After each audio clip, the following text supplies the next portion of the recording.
Greetings. This is Rosalind Parks with National Network View News. On tonight's show, our guest contributor, Sherrie Muhammad, founder and director of Asiatic Minds online school, and Sister Rose X. Morris, Bookclub Coordinator, will discuss the importance of student proficiency in reading and comprehension and how Asiatic Minds Bookclub will expose students to books and activities that foster reading and comprehension skills, stimulate students, and promote positive themes. Before we get into the top news, let's do a recap of the current events we've recently covered. NNV News anchor Christina Muhammad's guests, contributors Mishan Sadiq and Javon Muhammad, commented on the CDC's new vaccination mandate for pregnant women and its future implications. Now, we saw that there's some new recommendations. Now, with the Delta variant on the rise, what does this new strong recommendation from the CDC and ACOG, for those who may not know what ACOG is, that's the American College of Gynecology. What does this mean for pregnant women? I can. Well, thank you so much for having me on the show. I really appreciate it. Glad to see you. And I just want to simply say that this is not new. The COVID, this Delta variant, this COVID virus and pandemic, this is fairly new for us. But vaccination during pregnancy is not. And most midwives I know and myself don't recommend any vaccines during pregnancy when we're not in a COVID pandemic. So think about that. And those are so-called studied vaccines. But when we talk about the COVID vaccine, we don't know enough. The CDC can make a recommendation, ACOG can make a recommendation, but the simple truth is we don't know enough about what will happen. Christina Muhammad questioned Mishan Sadiq and Javon Muhammad about Johns Hopkins All Children's Hospital contacting authorities who legally kidnapped the children of Saisha Mercado, American Idol third place contestant. What is your perspective on what is considered medical neglect? I'm not a clinician, so I'm glad Sister Javon started it. But what I wanted to highlight is that they asked for more information. And so if an individual asks for more information, they're not denying that the professional or the so-called professional has the information. They need to make an informed decision. And she also said that she was faced with judgment. And I find that in the research that women, babies, Black babies are dying, not because they're not eating the right foods, it's because of systemic racism. And if, like Sister Javon said, if they would have been counseled. So I think that whatever the standard is for neglect, that information should have been given to her so that her and her husband could have made the right decision. But I can't agree with Sister Javon anymore. Mishan Sadiq and Javon Muhammad also shared their thoughts on Midwives Alliance of North America's regulations on midwives and the practice of midwifery. The Midwives Alliance of North America, also known as MANA's President Dr. Sarita Bennett, has recently received a lot of flack for attempting to pass regulations that will remove autonomy from certified professional midwives. Sister Javon, can you educate us on what a midwife is and why is it vital for them to have autonomy?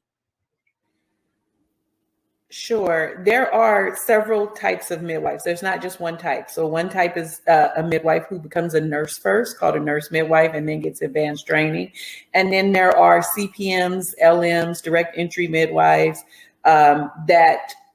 they enter into midwifery and have specific midwifery training without being nurses. There's another called a certified midwife who is also a direct entry midwife, but recognized by the credentialing board for certified nurse midwife. So there are many types of midwives. On I Have a Testimony, NNV News anchor Willie Muhammad's guest was Dr. Boyce Watkins, host of his own Black social commentary show, talked about meeting the Honorable Minister Louis Farrakhan, the minister's involvement in the New Paradigm Forum, and the relaunch of Muhammad's economic blueprint. Can you share the first time you heard or when you first actually met the minister? And also, how come, unlike many others, you have not succumbed to the pressure and the fear tactics that people place on Black athletes, Black intellectuals when it comes to associating with the minister? Why is that? Well, to answer that question first of all, I'm humbled, and I can't even I don't even know how to respond to any comparison between me and Minister Farrakhan. There is no comparison in my view. This man is extraordinary, and I first started to learn about him when I was in college, and right before the Million Man March, and he helped me open my eyes in terms of understanding the complexities of American racism and just what power and strength and manhood really look like. And so, when I got the chance to sit with the minister, it was obviously overwhelming. Last week, I sat down with weekly contributor Brian E. Muhammad, Final Call News staff writer for a tribute to the life and legacy of Dr. Renuku Rashidi, world-renowned scholar. What would you say stood out to you most about Dr. Rashidi and his work? Oh man, Dr. Rashidi is, his example, I would say, is the greatest legacy. Because we live in an age, especially with today's technology, where you can get information at the flick of a finger. And, and there's a saying that, it must be true. I saw it on the internet, but as free as the internet is, there's also a lot of falsehood, a lot of information that is not really true and reliable. And his example was the kind of man who went and he searched out the truth based on verifiable evidence, going to the different places of the earth and pulling the information up of our history. Brian E. Muhammad discussed Israel's continued stoking of war with Iran and its implications as a possible warm-up to a multicultural war. Brother Brian, why is Israel continuing to stoke the war with Iran? Well, Israel needs to stay relevant. Israel has a problem. Israel cannot exist without the backing and the full support of the United States.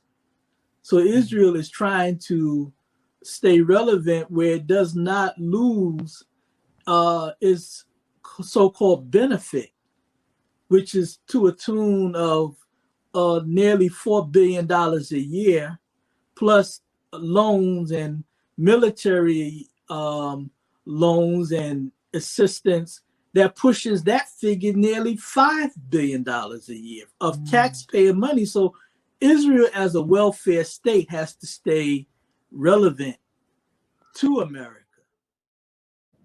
Brian E. Muhammad also shared his thoughts on the UN General Assembly's creation of a permanent forum for accountability of America's racism against Blacks in America and around the globe.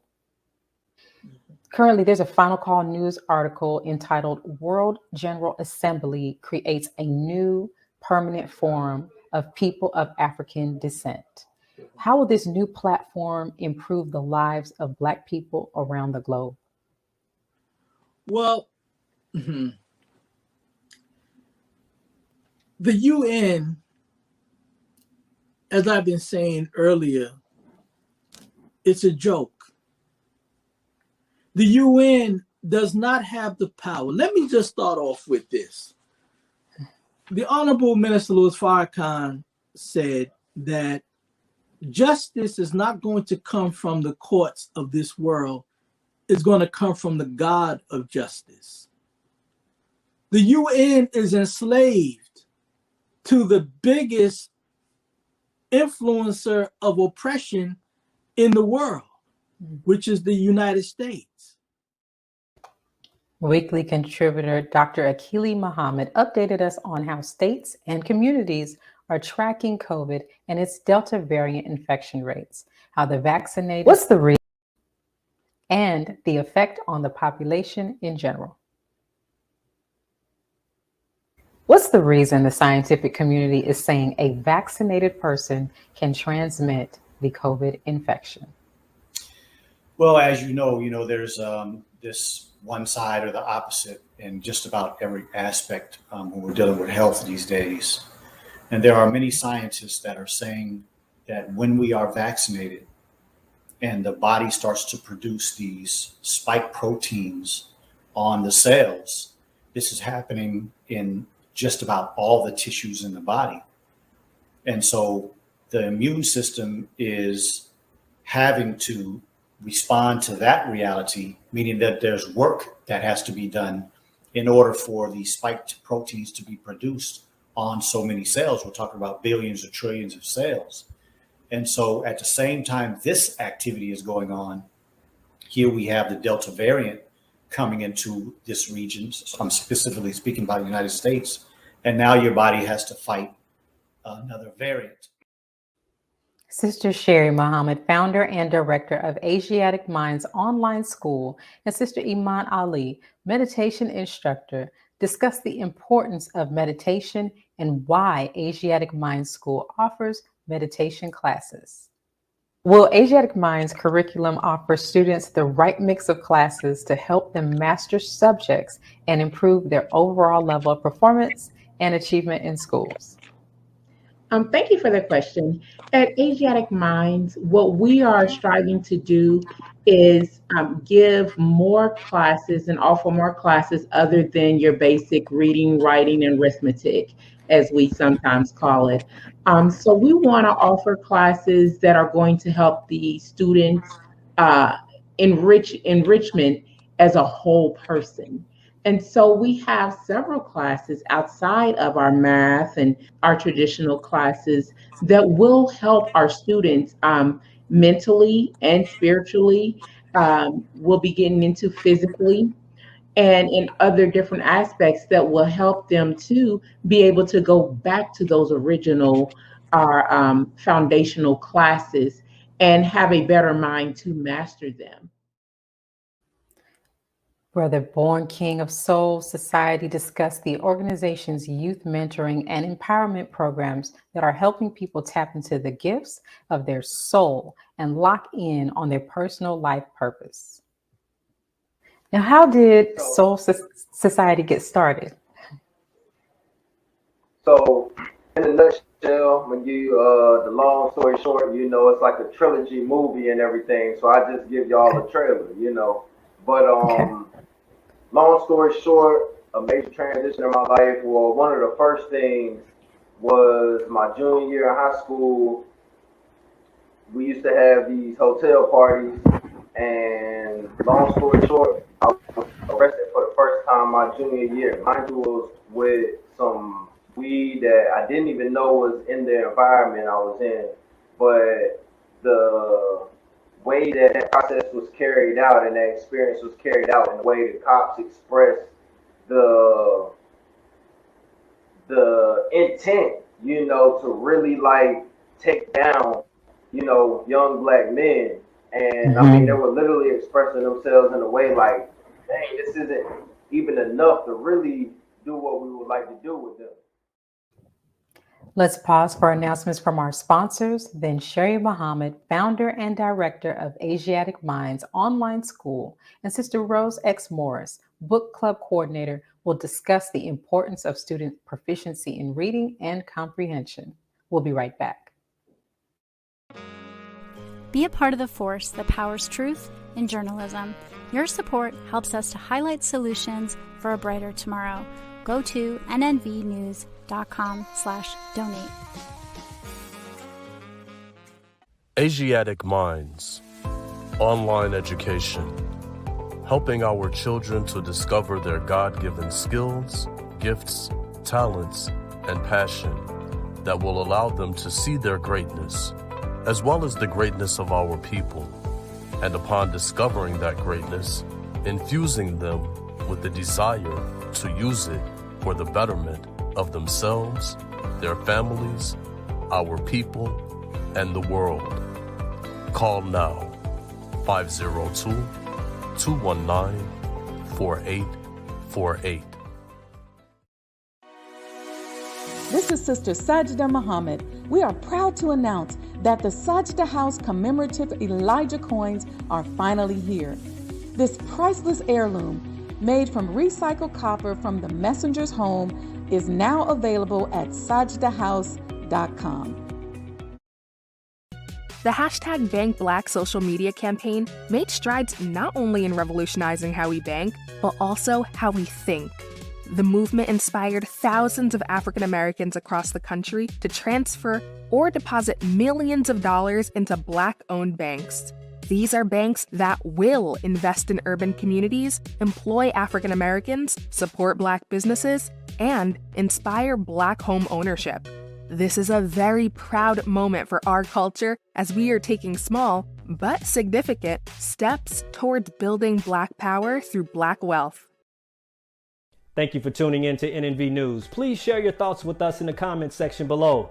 Follow us on social media at NNV News, and please subscribe to our YouTube channel, National Network View. This is Clifton Muhammad with NNVnews.com.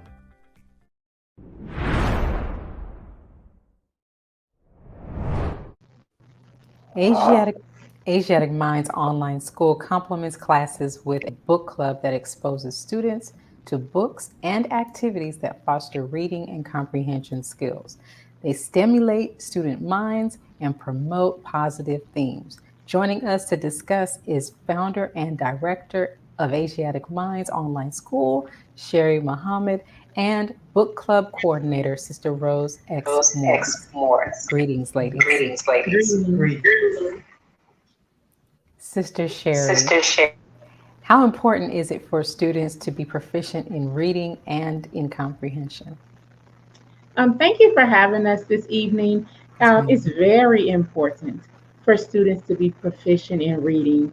As we know, illiteracy is a major factor and contributor to the school to prison pipeline. And so also in the Supreme Wisdom, we're taught that in the temples we should have reading classes. So us having this book club is our part of having that reading class for our students. The piece of literacy, that is something that we have to help our students improve on. There was a 2017 Huffington Post article that actually stated that 43% of adults in America read at an 8th grade level or lower, and also that 14% can only grasp material at a 5th grade level. So those are not good numbers, because that illiteracy does lead to that prison pipeline. And so we want to do our part at Asiatic Minds to make sure that our students will have the opportunity to improve in their literacy, and not just improve, but to thrive in literacy. That's the goal, is to thrive and to blow those numbers out of the water, and for none of our students to fall into those statistics.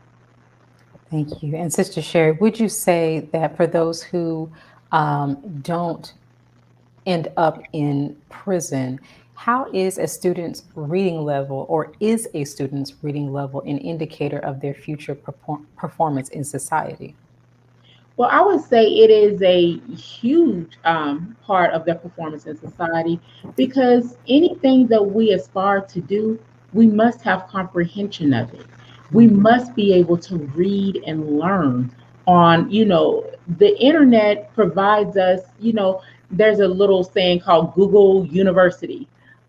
Because literally you can learn anything, but not only through videos, but there's a lot of reading involved in learning. Let's think about it. When we go to any university, they're giving you books.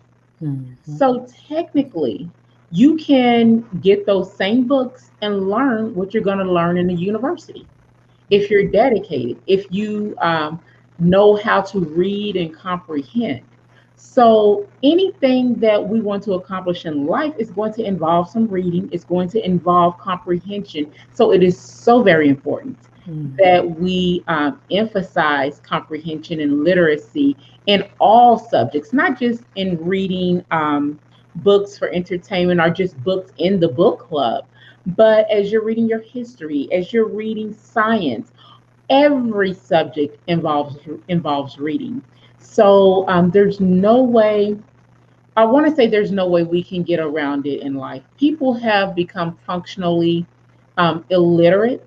However, Yes. you can only reach a certain height and it does something to you on the inside. You're not going to be able to fully grow if you cannot read and comprehend. So it is so very vital. It is so very important and basic to a wonderful life.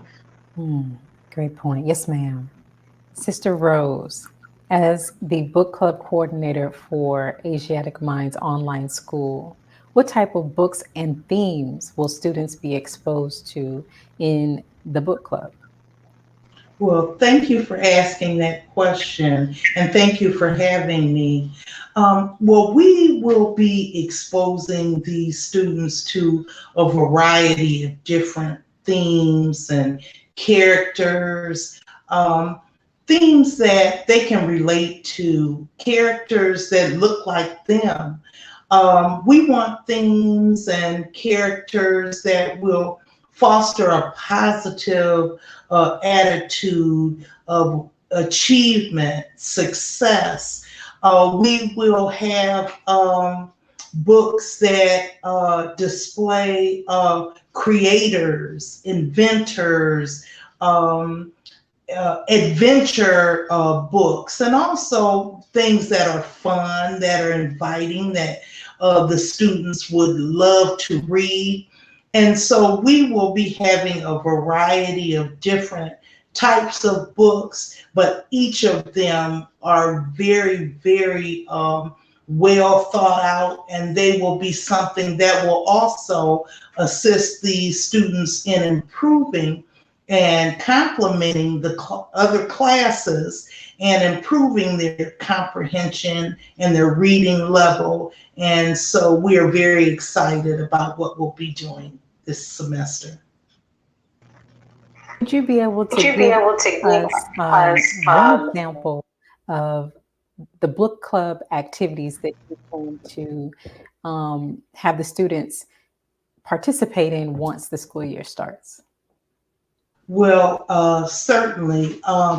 Well, one example of the various activities that we'll be having, first of all, is we will have students actually do some pre-reading activities where they can look at a book, look at the title, look at the cover art, and in their own words, creatively, maybe write a little bit about what they think that book might be about.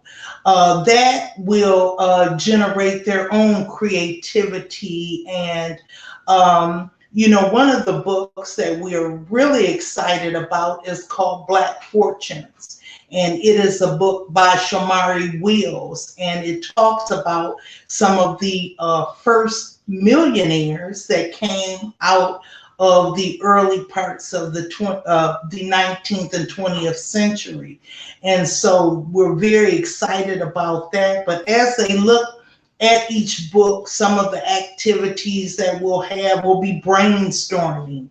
As they look at a theme, how would they have written that theme differently? Some of the characters, identifying a character and looking at the setting which the book was written, looking at some of the geographic locations. So as we read the books, some of the activities that we will do will complement the other classes that the students are engaged in. Perfect. Sister Sherrie, how will Asiatic Minds Book Club help improve students' overall level of reading and comprehension? And so with all the activities that Sister Rose just named, that will help to improve the comprehension level, because as we go from book to book, there's going to be quite a bit of discussion. So it's not just it's not a regurgitation session. It's not just a, take this worksheet and go look in the chapter and find the answer. It has a lot to do with thinking. It has a lot to do with making those real world connections. And when you're able to do that, then that's going to raise your comprehension level. And that actually will help you in every other class that you have, because now you have this common thread that you're just weaving through all of the classes. And that alone, and then when you're planting yourself in that through characters that look like you, characters that look like your somebody in your family, an uncle, an auntie, a cousin, or maybe a neighbor down the street, then that's bringing that reading right to your front door. It's helping you to think about it more than just the words that are in a book, but it's bringing it to life. And that helps you with your comprehension. When you can live what you are learning, then that helps you to understand it on more than one level.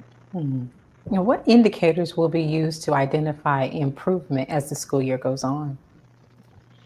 So we will certainly have, there will be like worksheets that Sister Rose will use. There will be criteria as far as discussion for the children, for everyone to participate and to be able to see the level of growth in that participation level. Could you identify the setting before? Could you identify the style of writing before? Now, can you identify that? Can you demonstrate that? So it's to really get our students have these little markers to help our students to easily progress in their comprehension and articulation of what it is that they're reading. Okay. And Sister Rose, in addition to being the Asiatic Minds Bookclub Coordinator, you're also an author and a publisher. What books have you written and or published? Well, thank you for asking that question. Well, several years ago, my book, The Chronicle of the Seventh Son, Black Panther Mark Clark, it is a memoir of the assassination of my brother, Mark Clark, who was a member of the Black Panther Party and was assassinated in 1969, along with Chairman Fred Hampton Sr. I've also just published and released another book, and the book is actually called Being on the Planet, and it is also a true memoir that goes into a 1984 encounter with the mother wheel. And so we're very excited about those books. My daughter, Jacqueline Clark Hodge, is the author of Being on the Planet, and I have edited and published that one as well. Now, for the both of you, very quickly, and I'll start with you, Sister Rose. How has Dr. Runoko Rashidi impacted Black and African-centered scholarship? Has he had an impact on you personally, or has he had an impact on any of your works? Yes, he has. As a matter of fact, I followed Dr. Runoko Rashidi's work very extensively, and sometimes I actually thought he was actually speaking to me, as he would do Facebook posts. And I actually began studying his work when he worked with Ivan Van Sertima, who gave us They Came Before Columbus.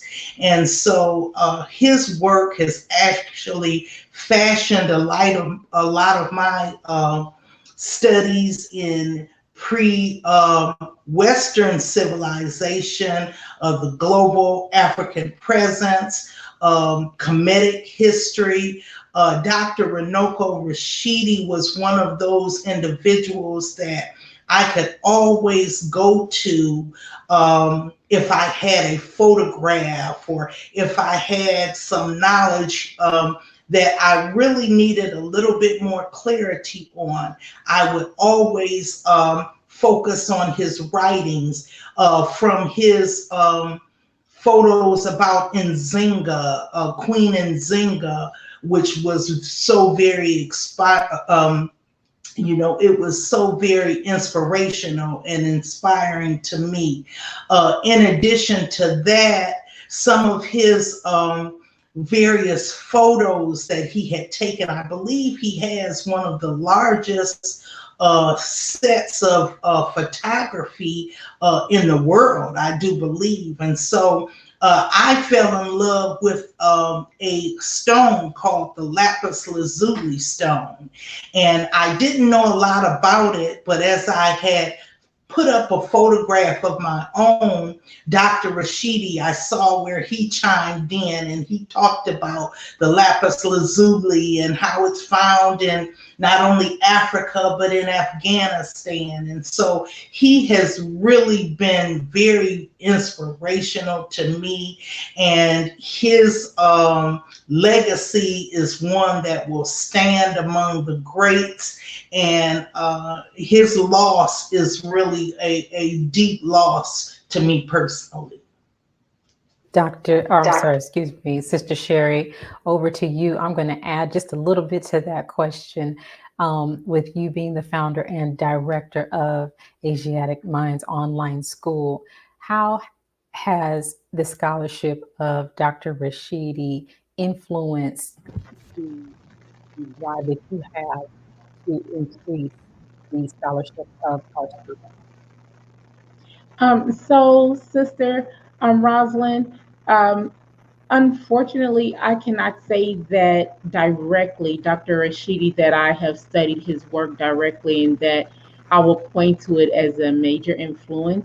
Now, indirectly, I'm so sure that it has a bearing on the path that I'm on, because as we do anything, we are not individuals that just pop up out of the blue and are not connected to those who have laid a path of work in front of us, whether we really know it or not, exactly all of the work that they've done.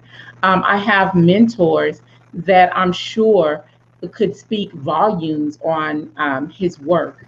And so I am so sure that indirectly I have been affected, but unfortunately, I cannot point to a direct connection such as Sister Rose has just done.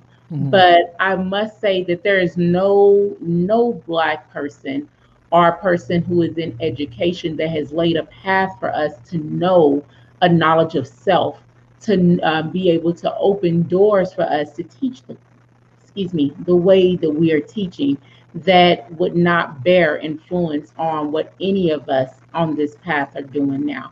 So I thank Allah for his life, and I thank Allah for all the work that he has done.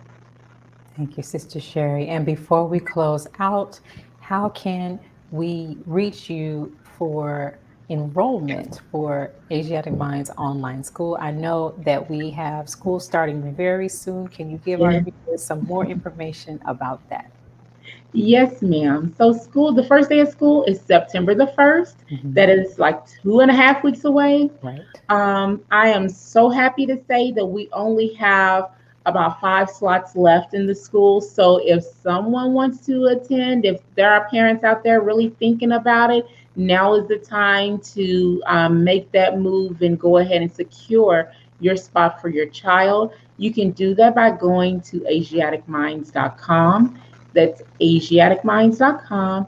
And there is a phone number there. If you don't find all the information that you need on the website, I am getting, phone calls and text messages daily from parents out there. And anyone who has not reached out yet, you are more than welcome to do so. And I do reply to you as promptly as possible. Perfect. Thank you, ladies, for joining us this afternoon. Sister Sherrie, I look forward to hearing more about how school is going once the school year starts. And Sister Rose, thank you for offering your insight on the book club. And we'll be looking for those books that you have just recently published. Yes. And thank you so much for having us again. And of course, thank you to the Honorable Minister Louis Farrakhan for were it not for his sacrifice and his family's sacrifice. I wouldn't have anything to sit here and offer today. So all praise is due to Allah. And thank you, NNV News. Yes, ma'am. Thank you. And thank you for joining us today and tuning into National Network View News. Please share your thoughts with us in the comment section below. Follow us on social media at NNV News, and please subscribe to our YouTube channel, NNV News. This is Rosalind Parks with National Network View News. Good night. Be a part of the force that powers truth in journalism. Go to nnvnews.com/donate. Worldwide, 24 hours a day, 7 days a week. Download the Final Call Radio app and take us everywhere. On your phone, on your computer, on your tablet, on Instagram, Facebook, and Twitter. You can also log on to finalcall.com and click the Listen Live button or finalcallradio.com. Final Call Radio, the official voice of the Honorable Minister Louis Farrakhan and the Nation of Islam. Please share your thoughts with us in the comment section below. Follow us on social media at NNV News, and please subscribe to our YouTube channel at National Network View. I am Anissa Muhammad with nnvnews.com.